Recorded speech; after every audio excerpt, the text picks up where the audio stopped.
Olá pessoal, eu sou o Anderson, professor de Geografia. Estou aqui para conversar com vocês acerca do Outubro Rosa. Acredito que a maioria de vocês já conhece o que é o Outubro Rosa, mas para quem não conhece, é o mês da campanha de conscientização e prevenção contra o câncer de mama. A prevenção, obviamente, ela deve acontecer durante todo o ano, mas no mês de outubro há uma intensificação aí, a essa campanha de conscientização. Quando se obtém o diagnóstico precoce, ou seja, no estadiamento inicial da doença, maior é a chance de cura. Por isso, é fundamental essa campanha, principalmente porque ela estimula o autoexame para a identificação precoce de qualquer alteração, nas mamas.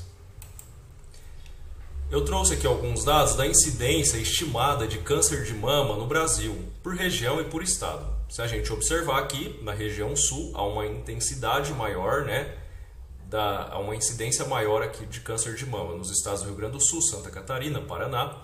Aqui nos estados da região sudeste temos São Paulo e Rio de Janeiro com alta incidência, o estado do Pernambuco na região nordeste. Então a região norte é onde se tem os estados com menor incidência aí, de câncer de mama. A gente observa aqui os 3 estados com maior incidência, é o Rio de Janeiro, 88 mulheres diagnosticadas para cada 100 mil, Rio Grande do Sul 81, estado de São Paulo 68. O câncer de mama, ele é o tipo de câncer que mais mata mulheres no Brasil. No mundo, a sobrevida média após 5 anos é de 61%. O que isso significa? Após 5 anos do diagnóstico da doença, 61% das mulheres estão vivas. Nos países desenvolvidos, há uma sobrevida maior, de 73%. E nos países em desenvolvimento, que são os países subdesenvolvidos ou emergentes, como nós já estudamos esses conceitos em geografia, a sobrevida é menor, de 57%. Obviamente que a gente pode pensar aí na questão da desigualdade social, da desigualdade socioeconômica do nosso mundo, em que nos países menos desenvolvidos o acesso à saúde é mais difícil, os serviços de saúde não são também tão eficientes. E nos países mais desenvolvidos, com uma maior distribuição de renda, há um maior acesso aí, de maneira geral, aos serviços de saúde e ao diagnóstico precoce, obviamente. Aqui temos um outro mapa sobre o câncer de mama. Ele indica, mulheres de 50 a 69 anos no Brasil e regiões que nunca realizaram a mamografia. Aqui então nós temos os dados por região. Vocês podem observar que na região norte e na região nordeste tem uma porcentagem maior de mulheres nessa faixa etária de 50 a 69 anos que nunca realizaram a mamografia, que é um exame que tem que ser realizado a cada 2 anos nessa faixa etária. Certo? Então, obviamente, a gente pode pensar mais uma vez aqui na questão da desigualdade socioeconômica do nosso país, nas regiões em que há um maior desenvolvimento, que é a região sudeste, a região sul, há uma porcentagem menor de mulheres que nunca tiveram acesso ao exame, ao passo que nas regiões com maior pobreza, menor desenvolvimento social, há uma taxa maior de mulheres que não obtiveram acesso à mamografia. A cada 100 mulheres que desenvolvem um problema, há um caso masculino. Então, a gente fala em Outubro Rosa, a gente fala em câncer de mama, mas a gente não pode esquecer que o câncer de mama também pode afetar homens, certo? A prevenção, através do autoexame, do toque das mamas. Esse toque tem que ser feito, ele é indicado mais para mulheres até 50 anos, porque após os 50 anos o indicado é a mamografia. E identificando qualquer irregularidade, a mulher ou o homem no caso, deve procurar a unidade básica de saúde, lembrando que no Brasil nós temos um sistema de saúde público, universal, acessível a qualquer pessoa, independente de qualquer característica, de identidade, de gênero, de classe social, de orientação sexual, de etnia, o SUS é para todos. E o acesso e o tratamento é totalmente gratuito, certo? Então, esse é o recado que eu tenho que dar para vocês. Conversem com as mulheres que vocês amam, com as mulheres da vida de vocês, sobre a importância do autoexame e da prevenção do câncer de mama. Então é isso, na sequência a gente continua aí com a nossa aula de geografia, certo?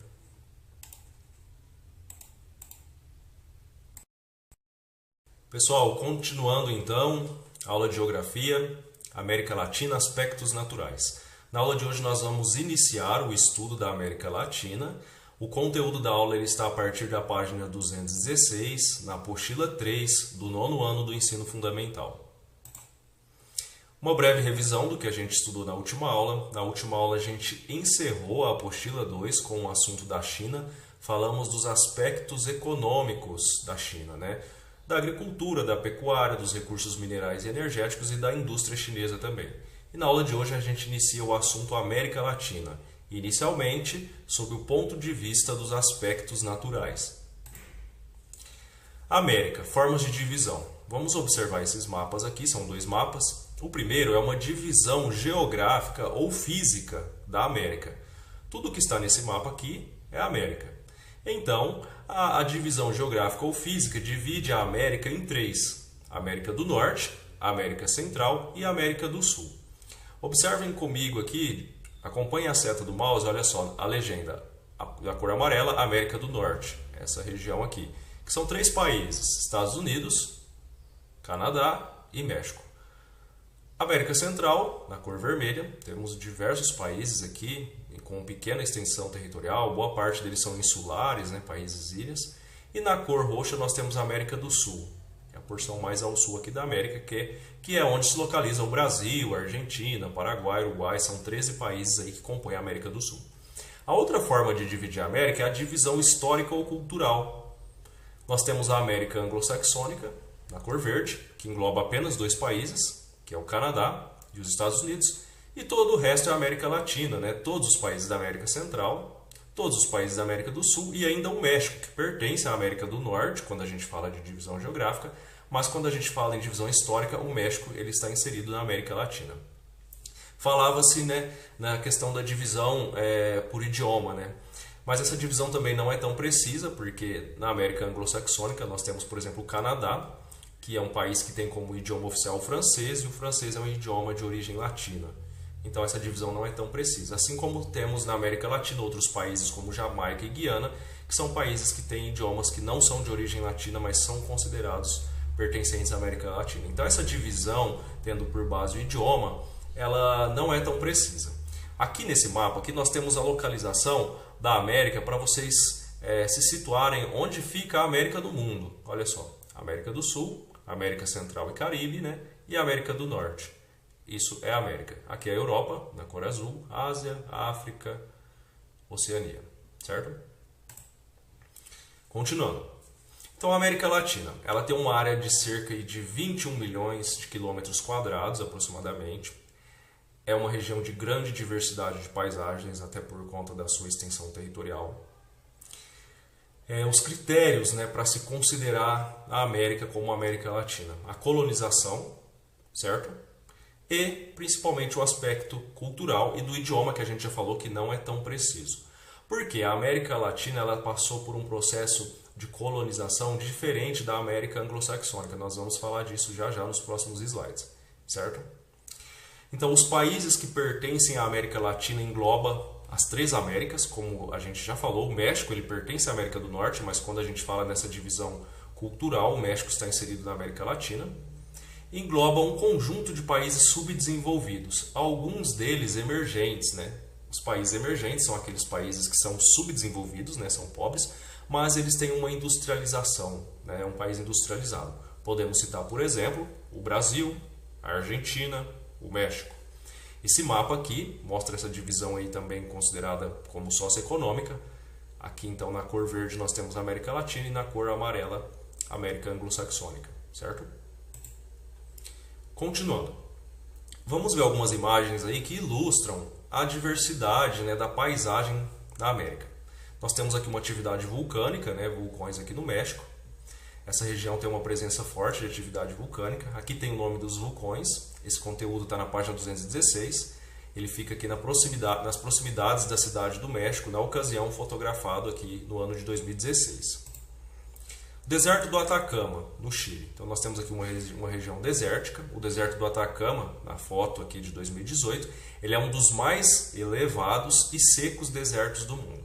Ele ocupa grande parte do norte do Chile, que é um país da América do Sul. Cabo Horn, no Chile, fotografado em 2017, a 55 graus de latitude sul, é considerado o ponto mais meridional do continente americano, ou seja, o ponto mais ao sul da América. Aqui a floresta amazônica.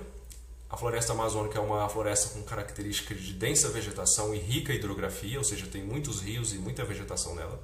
Ocupa uma extensa planície do norte da América do Sul, então não é uma região montanhosa, é uma região mais plana.